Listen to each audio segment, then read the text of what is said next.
Welcome back to part 2 of the section of this old engine. I'll zoom you in a bit to see, so you can see how far we got. I didn't film me just hacking this up with a disc cutter. It just seemed a bit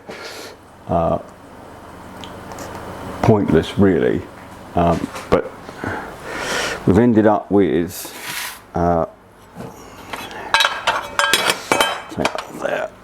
If I bring it up so you can see bits cut out, so hopefully we'll be able to see the push rods, generator clutch, kickstart and everything, and all the guts. Way was it gone down through the middle. I haven't polished any of this.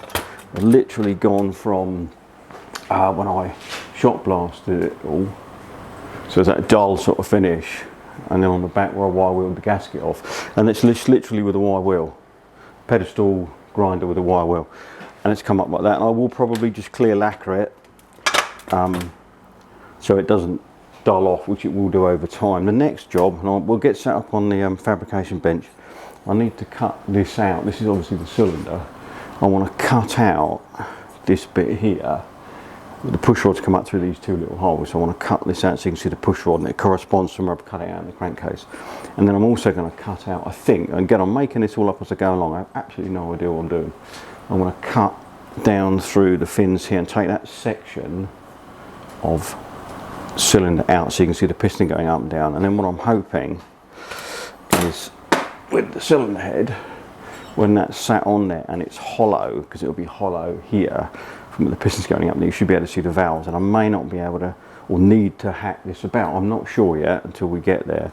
I do have a section of exhaust to go on. I do have the inlet manifold and the carb, which we will section. This is the rocker box with the push rod. I can't get the shafts out to get the rockers out. They all move freely. And my thought was, so you can see where the push rods come up through, I'll end up cutting it, probably see it better this way around. The camera will focus on it. I'll end up cutting it either side of the mounting bolts and pull the middle out, so you can see the push rods going up, and then shot blast it. And the iron bits, i.e. rocker box, barrel and head, will get painted matte black. Doesn't need to be heat proof paint, things are never going to get hot or run again. I did manage to weld in that broken piece of gear shift support. Good quality alley, even though it's soaked in diesel for years and oil and all the rest of it. I had to use a lot of negative bias on the TIG welder to get the snot to go up on the tungsten. But it welded satisfactorily to support it. It's only so you can see how it all works. It's never going to go on the road again. And then I managed to, on this one, you remember from the last video, that ring there was busted out. That something catastrophically happened, and the fork that should sit in there obviously couldn't. So I managed to find a washer with the right hole in the middle and the right thickness, and I just turned it down and then cut a notch in it. If I take that off, the camera will focus. There you go. And I TIG brazed to strategic bits of what was left, welding, because this is cast, and that will work. The fork will sit in there and it will work. So that bit's good enough. So we've pretty much overcome all those problems. So what we'll do, we'll get set up on the welding fabrication bench, and we'll have a go at cutting the cylinder and see what that's going to look like. And then we'll offer it up to the head and see, you know, and basically that goes that way round. Well, come here, you. That goes like that. So I'm hoping when the top is missing, effectively, because this is the top, you'll be able to see into the head and all the valves going up and down, and I won't need to hack this about. We'll just have to see. So right, let's get over on the welding bench. You can see, I mean, I shot blasted all of this, and it's only been sat a few days now, lovely damp atmosphere, and yeah, it's going red rust already, so that will need to be painted black. Right, so let's recap. I need to cut through there and through there, I think. So I'm just going to go for it with the old wheel and see what comes up.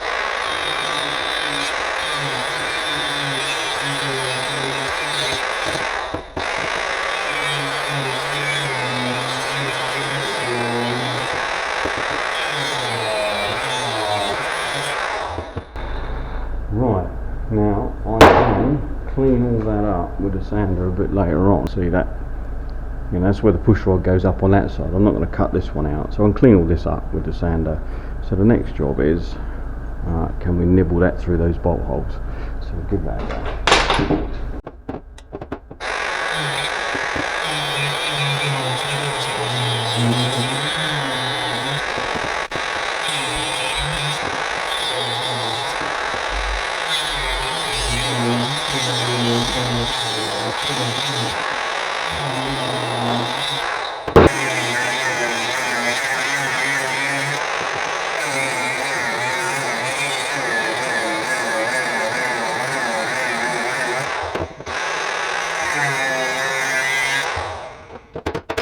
Right, yeah, I think that needs a bit more. Bring that up there. Yeah, I think we need to come off here a bit, and it's going to be a matter of nibbling it out and cleaning all this up, I think.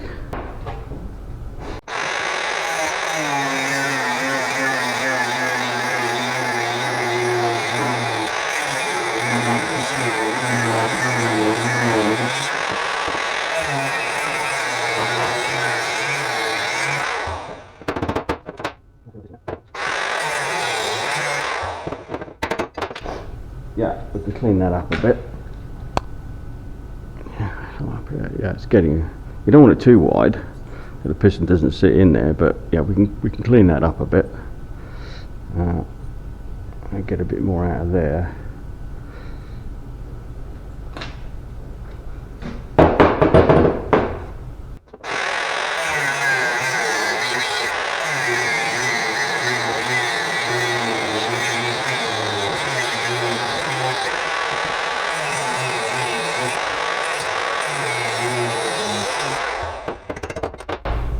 But I think that'll do. Better see in now. I'll clean that up. Right, off to some die grinding and stuff. And so it's all come up not too bad actually. Should be able to see what's going on. And I think with the head on it, like that, you can see the valves. So when that's sat like that on the engine, you should be able to see it all. So I think that's probably going to be okay. The next thing is to this up bit.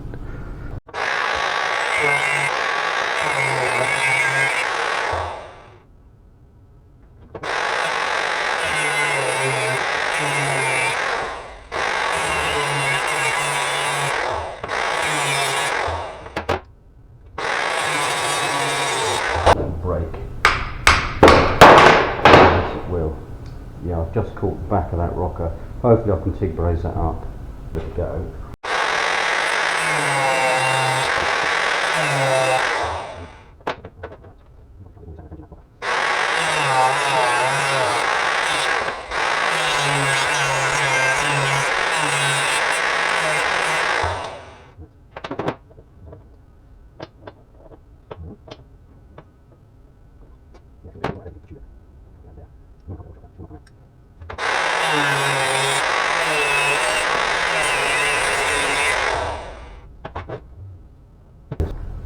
Hold that on there like that. You can see the rockers and that, lots of cleaning to do and a bit of damage to repair on that one. I caught it with the disc cutter, but that should TIG braze up and I can re-drill the ore hole so it's representative. Once that's on the bike, goes that way up, hopefully back on the engine rather, should be able to see it all working. So we'll clear up here and wash these bits off. Right, this is how we clean up. This will focus, stupid thing, there you go. This is the last bit of the alley that I shot blasted, get it in the camera here full. And I'm literally going to show you how quick it is to make that shiny ready so we can lacquer it. And this is just a knackered old bench grinder with a wire wheel on it. That's it, nothing more complex than that.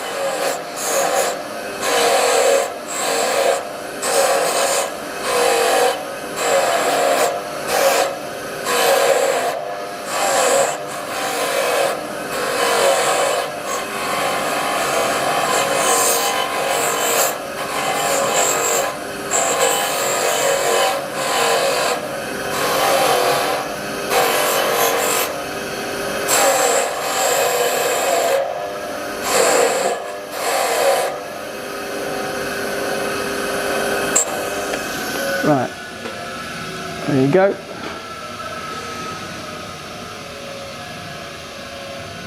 That's all I did. That's all I've done with all the other pieces.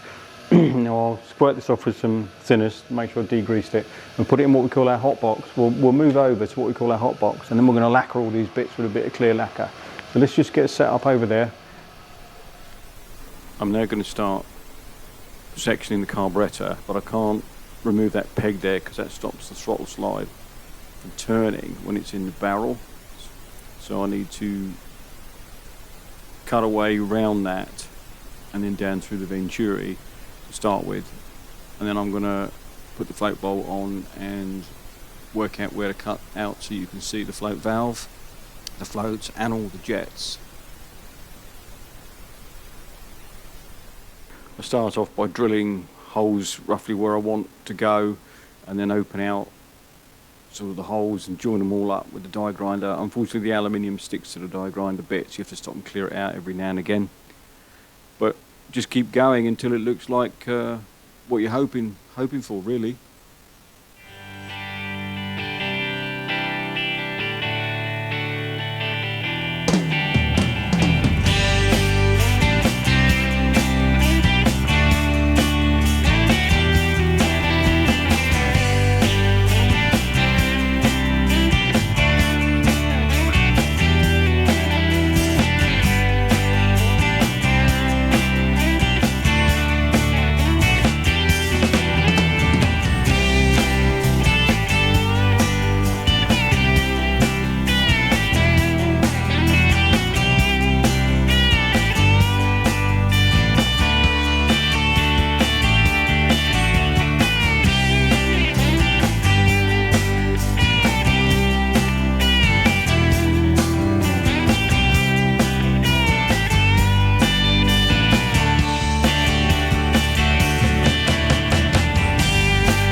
Most of it done. You can see the throttle slide, floats, float needle valve there. I now got to work out where I want to cut so you can see the main and pilot jet.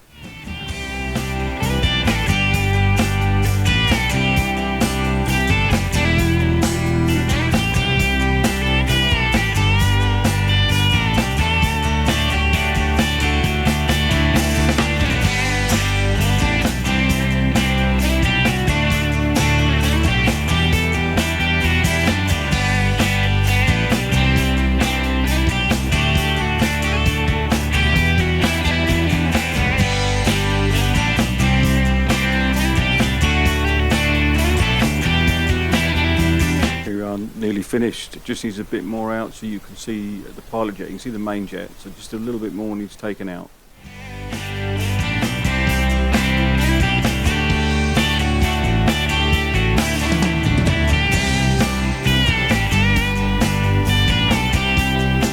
Here it is now opened up enough. You can see the pilot jet, the main jet and all the gubbins.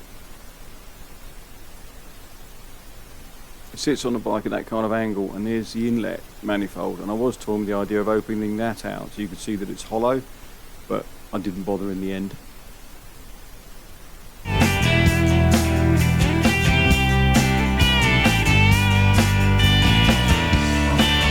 This is what we call our hot box. To most people it's a filing cabinet, which it is, but it's slightly modified. It has 350 watt infrared pig lamps in it. Basically, we hang stuff up, as you'll see, to warm it up to paint.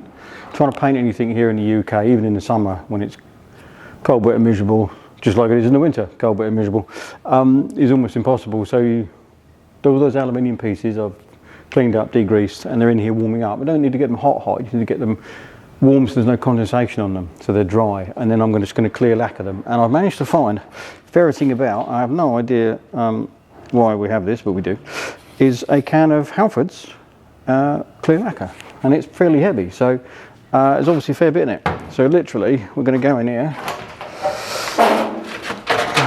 if I open that up like that, that's what's in there. I've only got 2 of the lamps on at the moment, and we just hang stuff up, warm it up and paint it.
Right, we'll leave that to go tacky, and then I'll put another coat on. I won't video putting another coat on, that's completely pointless.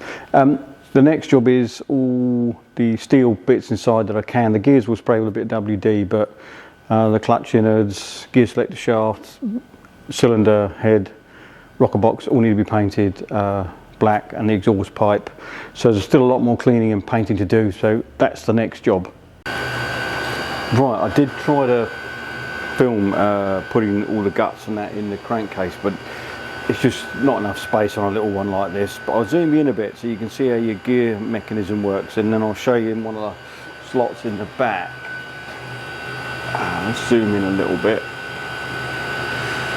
so you can hopefully see like that. Right, this bit here is connected to your gear lever on the outside. There's obviously normally a clutch here, and you drive, that's your drive to your gearbox. When you put your foot, this is in neutral, this gearbox is all down, so neutral, first, second, third, fourth, and then back up. You know it's in neutral because it won't do anything that way. It's got like 2 prongs on it. As I push down on here, it's a bit sticky, that drum turns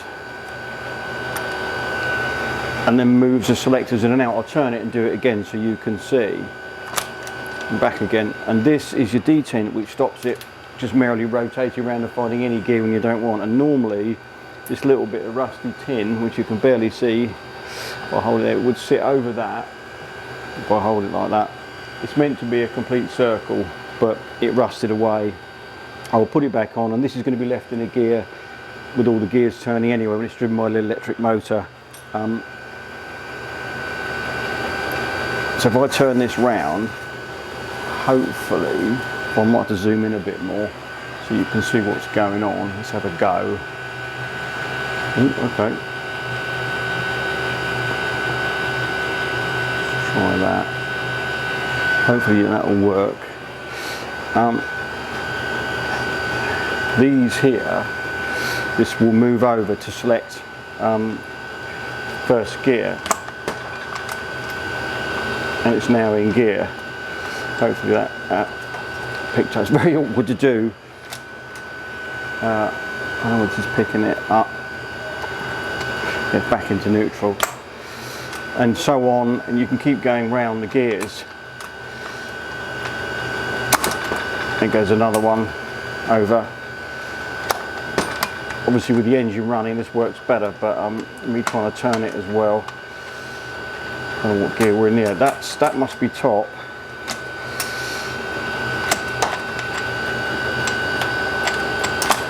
I hope that's all picking up. Now you can probably see gaskets and stuff in here, and a lot of you say, why have I put gaskets and oil seals in an engine that's never going to hold oil? When these are machined, they take into consideration the thickness of the gaskets to get all the clearances right. So really needed that in there so it would still turn. And I wanted it to be sort of correct. People looking at this thinking, oh, that's how that goes together. So I wanted to put the oil seals in and that. And for a few pence, it's not really worth worrying about. But if I zoom out a bit, the next job is, which I will try and video me doing, is I've got to build the clutch up, which goes on there, primary drive goes on there, and then we can get this side on. Now I did pick it up. That is the carb and inlet manifold. I haven't painted it in any way.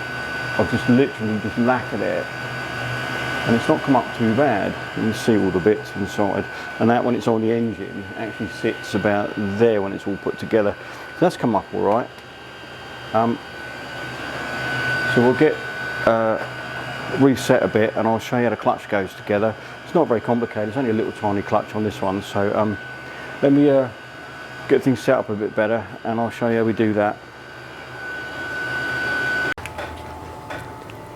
Right, all motorcycle wet clutches work on pretty much the same principle. I've obviously cut a hole out of this one so people can see what's inside, but it's pretty straightforward. This is only a very small one because it's a little bike, but they're all pretty much the same.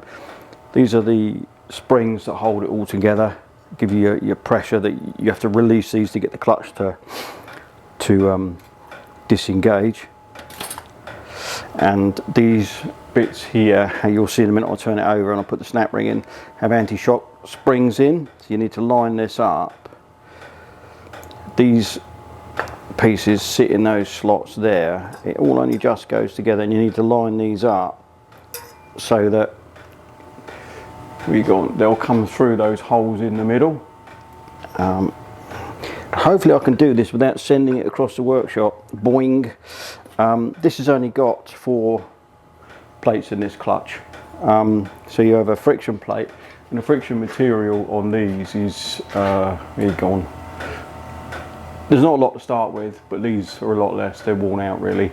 And if you're putting new plates in your motorcycle clutch, you need to make sure you soak them in oil first. I normally chuck them in a bucket of the correct engine oil you're using overnight before I'm going to install them. And this piece is what drives, sits on the end of the crank and is driven, and then you'll see in a minute that gear hooks up with the primary drive there. It'll all make a bit more sense when it's put together. But that way, so you have a fibre plate with your pads on it. I mean, these are seriously corroded, but I say for this job it doesn't really matter. I'm trying to line all this up. So then you have a steel plate, and then you have another sort of fibre plate, and then you have your outer steel plate, and it's all held together with a snap ring. But I've now got to compress this to get the snap ring in without sending it across the workshop. So we'll give it a go.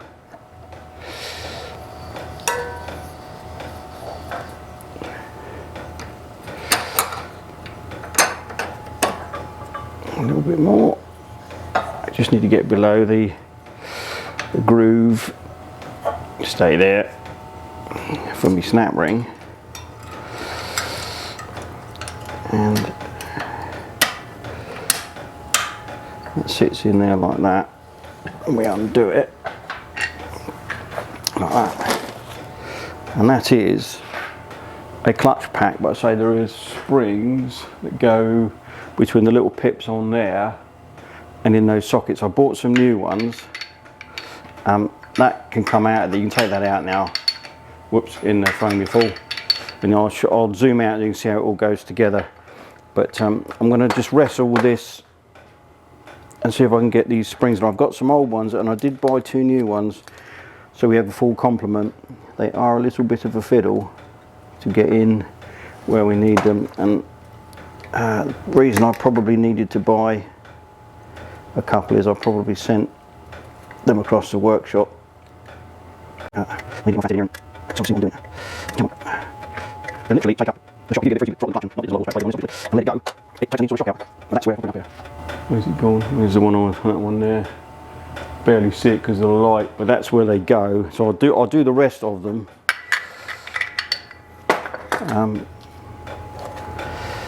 So these are pretty old and knackered ones. So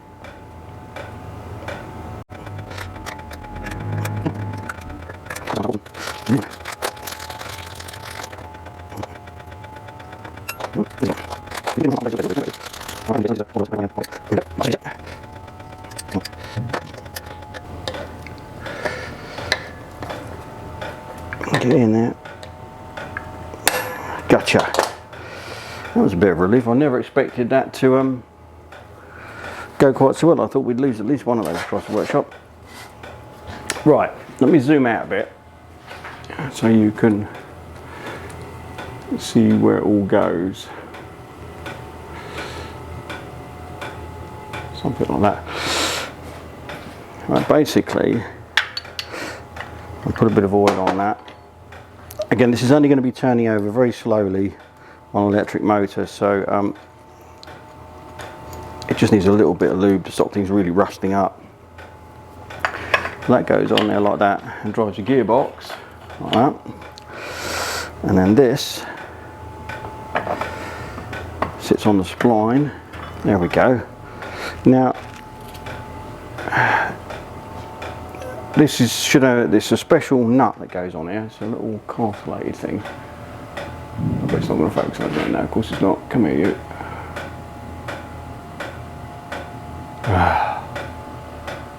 We'll focus on it. Come on.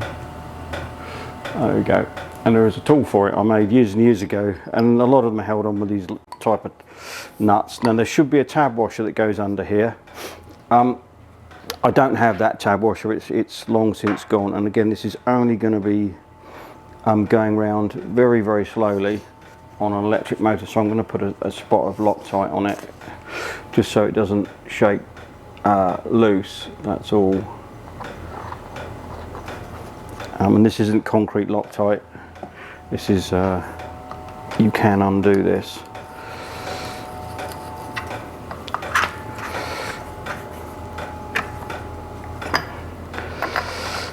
Literally going to put a punch in there, and there we go. That doesn't need any more than that for this application. And then the last little bit of your clutch is your release bearing assembly, which sits on there, and that's the bit that's actuated. And when you push on this housing, you take the pressure off the plates. The springs are holding it this way, and when you press on it, you push the spring tension off of the plate, so your fibre discs can spin in between your steel discs, and that's how the clutch works. And of course it's oil immersed, and that is as complicated as it gets. So I need to go and find some M5 screws for that to put this on, and then we'll be back. Clutch and casing all put back on. I'll try and zoom in so you can see the clutch pack as I move the lever, and I'll try and zoom in on that hole at the top so you can see it all activating. We'll give it a go anyway.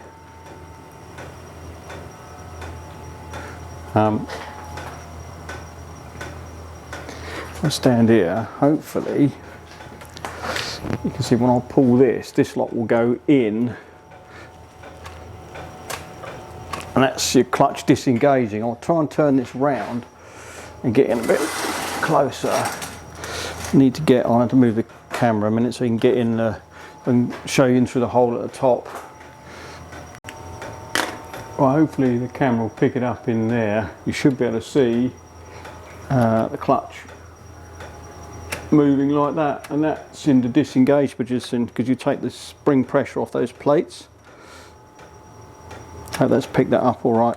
The next job is to put the piston in and the barrel, so I'll get a bit set up for that. And then we've got to build the head up and put the cylinder head together and start building the front of the engine on. So let's get rejigged a bit here. Right, on these pistons, right, a lot of pins will be marked up the same. Go on, focus. You've got the cutout for the valves, but also there's a little like arrow, which is the top.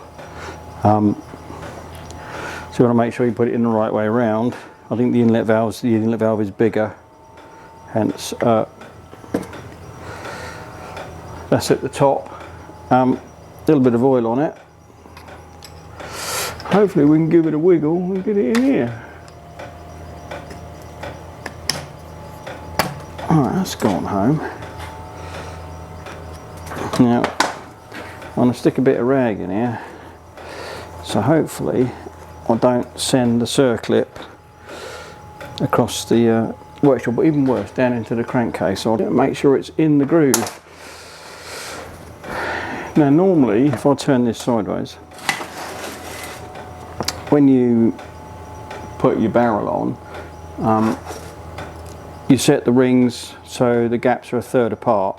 You don't want all the ring gaps in line, otherwise the compression gases will go past. Obviously this particular engine has got a dirty great big hole in the ball where we chopped a piece out, so we're just going to set it up so that we haven't got a ring gap in the sort of where the groove is that we've chopped out. That's all we're trying to achieve. It doesn't need to be any more than that. And then we come here, you'll see on the bottom of here, I'll pick it up. There's a chamfer on the bottom of the cylinder. Obviously we've got a big hole here, but that chamfer is designed to help squash the piston rings up to get them in the barrel. So just slide it on the studs. So, and where's my hole? We'll turn that like that.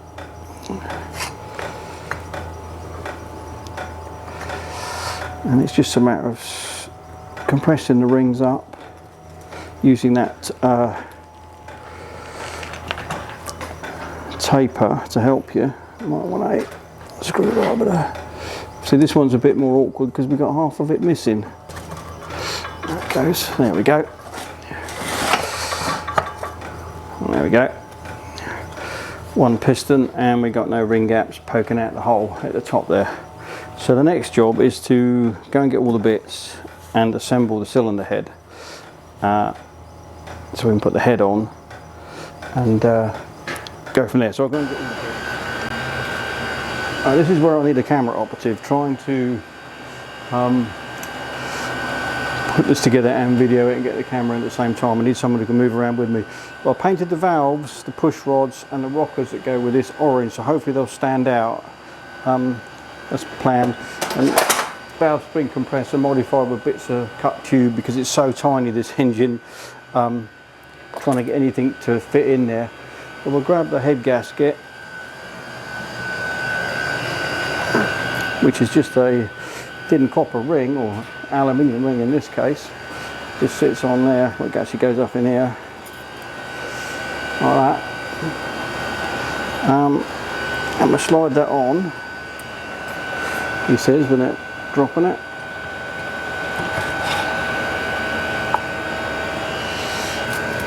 Like that. And then I need to go and get the rockers which go on, and then we can dig out the head bolts and go from there. So let me go and get those bits out the paint cupboard. Pretty much assembled. This side I've still got to clean up the rotor, which is just a load of magnets, and put the coils back in. I've also got to paint that bit.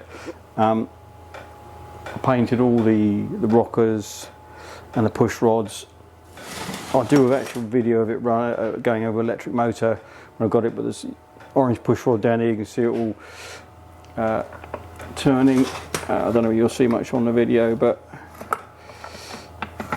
I've got to paint the bolts on the head here, or the nuts rather, and the valve clearance adjuster, tablet adjusters. I've got to paint those to stop them going off. So a few bits to do, and then it's electrifying it. And my thoughts were, because this housing goes there like that, I don't, and then the points go in there. I don't have that front cover, so my plans were to make a bracket that picks up on those fixings there with an electric motor with a little gearbox and drive off the nut, the bolt that goes in there. And then we can turn it over. It only needs to go over very slowly so you can see all the bits moving. I mean, I think considering we started off with a rusted solid complete pile of absolute junk, it's actually come out all right. I do have an exhaust pipe to go on here as well. I'm pretty pleased with it so far. So we'll get a bit more painting done and a bit more cleaning up done and touch up a few bits, and we'll be back. Right, it's complete at this point anyway. I've ordered an electric motor with a gearbox, reduction gearbox, and some LEDs. I'm thinking of putting some LEDs inside various strategic points so it will illuminate the inside, to make it easier for people to look at, because with this in an acrylic box to show it a show with it slowly rotating, you can't have it where people can stick their pinkies in and grind their pinkies up, so the acrylic box may not make it easy to see. So if I illuminate it, that's what I'm thinking. I'm just making a load of work for myself. But if I turn it round,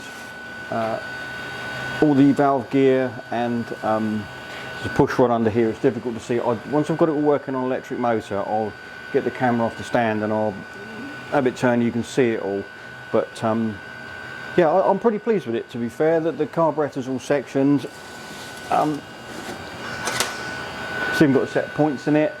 If I come around here, I don't know whether this will show up on the camera particularly well, give it a go. But it's all set up, timed up as it would be for a running engine. All the valves are working. So I made the push rods and the rockers orange so they stand out a bit. And my other sort of that's intake stroke and then up to compression stroke. Do I put a disc on here? Because I'm thinking of putting the electric motor here, some sort of little bracketry. And I think I'm going to call this video it as part 2, and part 3 will be doing this and putting the lighting in so you can see inside it and stuff. But do I put a disc on here with a pointer that goes as it goes round? That's power stroke, exhaust stroke, intake strokes corresponds to the piston, compression stroke, power stroke, so people get the idea of how it all works. I don't know, again, maybe I'm making a load of work for myself. I do need to get a kickstart for it, because obviously we have a position, but no, it should go there. I think a C91 will fit. I don't have anything else to fit, but I'm pretty pleased with it. I think, considering the seized up pile of junk we started with, it's come out all right actually. I'm really quite pleased. On the sort of tripod base, I welded some tube down through where there's 8.5mm holes to put 8mm bolts, so that it stops the tube crushing. If you don't do that, you'll never do the base mount bolts up tight and it will just crush and always be loose. So yeah, I'm pretty pleased with that. So I'm going to say that's it for this video, and the third and final part will be doing the electrics and illuminating it inside, and we're getting close. So I'll just say thanks ever so much for watching. If you'd like to see more of this kind of nonsense, please like and subscribe. It does help the channel apparently. I have no idea how it works. And we'll see you in the next one.